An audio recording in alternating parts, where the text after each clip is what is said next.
What's up, YouTube? This is Too Raw for TV. All right, so look, man.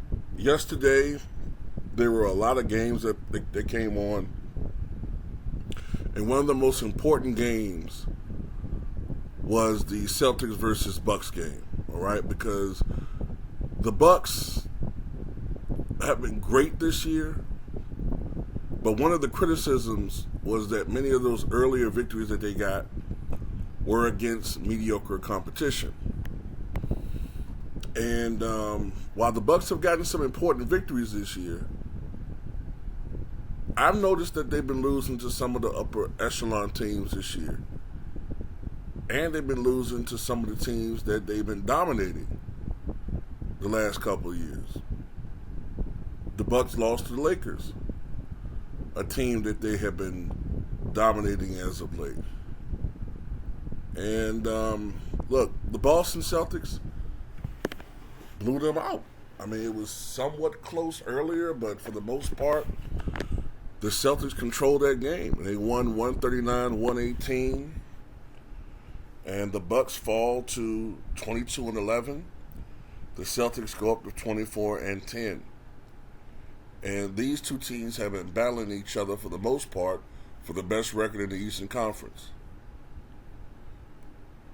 Now, Giannis had statistically, on the surface, a good game. 27 points, 9 rebounds, and 3 assists. But Giannis did not shoot particularly well. Only 9 of 22 from the floor and 1 of 5 from three-point range. I wish he would cut down on his three-point shooting. Pat Connaughton had 15 points and hit 4 of 7 three-point range. But a lot of his shots that he made down the stretch came when the game was over. When the team needed, when Giannis needed help on a night. See, this is the thing. I got a lot I want to say in this video. Giannis needs help offensively. Okay? Giannis needs some help. And people keep talking about LeBron. Giannis is the guy that needs some help. And he's not getting it consistently from a secondary or third player anymore. Now, the year that they won the championship during that playoffs, he got a lot of help from Chris Middleton. There were some games he was inconsistent, but in the fourth quarters, when it mattered, Chris Middleton was delivering. Sometimes huge. Drew Holiday was delivering on both ends of the floor. Brook Lopez sometimes would contribute. But this year, Giannis has had to do more offensively than ever before. He's averaging 31 points, even with this down performance, he's averaging 31.2 points per contest, which, if he keeps up that pace, is the highest scoring average for a power forward in the history of the NBA. The highest. The only other power forwards to average better than 31 points a game are Karl Malone back in 1989-90 and Bob Pettit in 1961-62, which is probably the most absurd year for scoring in the history of the NBA. He averaged 31.1 points per game. So Giannis is right there. Giannis is trending upward in scoring. He should be going down, which would be indicative of him getting more help. All right? He needs more help, man. Like, I don't know, man. Like, when I look at this team, I look at the Bucks, man. I hate to say this, bro, and I hope people don't take this the wrong way. I was talking to 78 last night, man.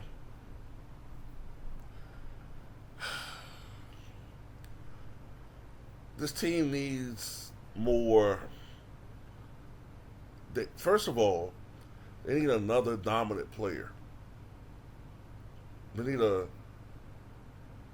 probably need another dominant perimeter scorer, someone who's younger, And man, look, man, I'm trying to say this in a PG friendly way. This team needs some brothers, okay? Team needs some brothers. Ain't no way in hell when you look at the Bucks at any stretch of the game, and it's Giannis and a team that you would probably see in 1964. It ain't gonna work. It's not. I don't mean nothing. I don't mean nothing by it. But look, the guys like Pat Connaughton and Grayson Allen, like those are good, scrappy players, man. Don't make. I'm not knocking them, but those are guys that should be coming off the bench. All right, you need some thoroughbreds in the NBA. In this NBA, you need some thoroughbreds. And this is a guy. This is coming from a guy that respects the hell out of the history of the game. But this ain't 1967. And even then, you know, those guys were more skilled in a lot of ways. They were tougher. This ain't gonna do it, man. Like, I look at some of these guys. They just gotta go, man. Serge Ibaka, Wesley Matthews. I don't even know who the fuck AJ Green is, and I look at the Bucks all the time. Bobby Portis has not been impactful as of late. I'm not saying he needs to go. Bobby's a fan favorite, but Bobby has been playing well lately. Pat Connaughton hasn't been as big lately. George Hill needs to go. He needs to go. And Chris Middleton, man, I've said I didn't want to do this because of last year. I learned my lesson about criticizing this dude. But Chris Middleton needs to go. He's just not.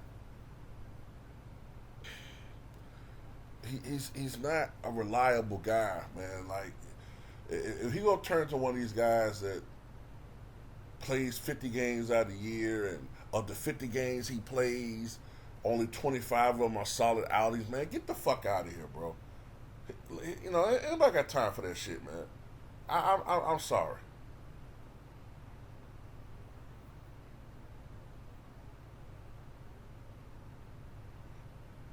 You know,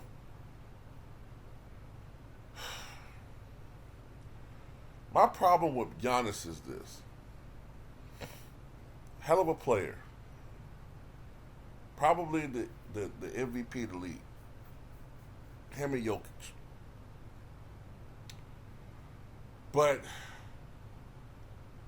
one thing I don't like about Giannis is he doesn't have that mean streak in him. He has that drive to be great. And that's admirable. But a lot of these teams, man, I don't like how these motherfuckers be trying to punk him, man. You know, and the way Giannis talks, man, they look at this dude as a square, and they be trying to try this dude, man. I'm looking at Giannis, man, and nigga, you 6'11", 250 pounds of muscle, and you letting these little ass 6'4", 195-pound motherfuckers talk shit to you, man. Man, you better, man. You know, I gotta be careful. I don't want to promote bullying and get this video taken down. So I gotta be careful what I say on YouTube, because we can't really say what we want to say on here. But you guys know what I'm talking about. They're not gonna talk shit like, look, man, the way they talking shit to this dude, they would never talk shit like that to Kobe or Michael Jordan. There's certain players that they didn't pull that shit on, man. And Giannis gotta get to that point, man, where, bro, you're Giannis. Like, stop deferring, first of all, to LeBron James. The LeBron James that you keep deferring to, that dude's done. He just putting up empty stats on a bad team. You're the man, bro. And it ain't being disrespectful to your opponents, because you know that any bad performance on your part, or any time your team will show up, you'll get your ass beat like y'all did the Boston Celtics. But you notice when Boston goes up against Milwaukee, they don't need their coach to bring them up. They're already motivated. They're already ready to play Milwaukee. And that's the problem I have with the Bucks, is that too many times this year when they go up against teams, they're not motivated. Like it's just they just going out there and just playing basketball. And they don't play like a championship team. And it's ridiculous. And there's so many different things involved. It's the roster. I wish Giannis was a better leader in that aspect. He always gonna go out there and play. He's always gonna go out there and do whatever he can on the court. But I know it's a culture difference. But in the NBA, man, you need someone that's gonna get in these guys' faces to go out there and perform, man. And I don't think there's that fear factor with Giannis and his teammates, the same as there was with Kobe and his teammates and Jordan and his teammates. That's my one criticism of Giannis. This fucking coach is awful. Mike Budenholzer is an awful fucking coach. He doesn't make fucking changes. He's slow to make adjustments. And he's the stubbornest, stupidest fucking bearded Homer Simpson faced coach I ever seen in my fucking life, man. He's cost the Milwaukee Bucks at least one additional title because he's such a ignorant fucking goddamn coach.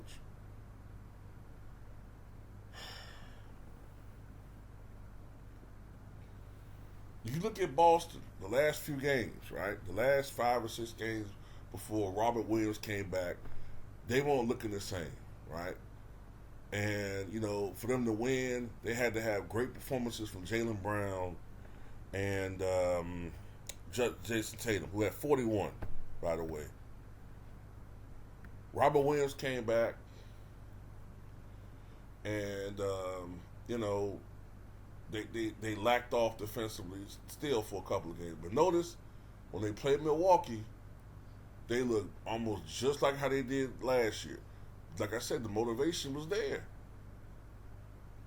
So, I don't know, man.